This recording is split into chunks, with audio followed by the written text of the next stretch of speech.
Você quer emagrecer sem passar fome e sem ficar horas na cozinha? No vídeo de hoje vou te mostrar um cardápio completo de 1.350 calorias, com refeições simples, saudáveis e saborosas. Perfeitas para quem quer perder peso com saúde.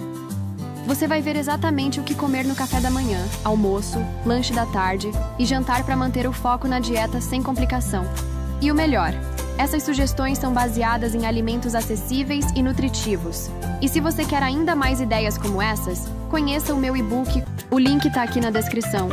E não se esqueça, se inscreva no canal, deixe seu like, comente e compartilhe esse vídeo com quem você ama. Até o próximo vídeo com receitas deliciosas para você.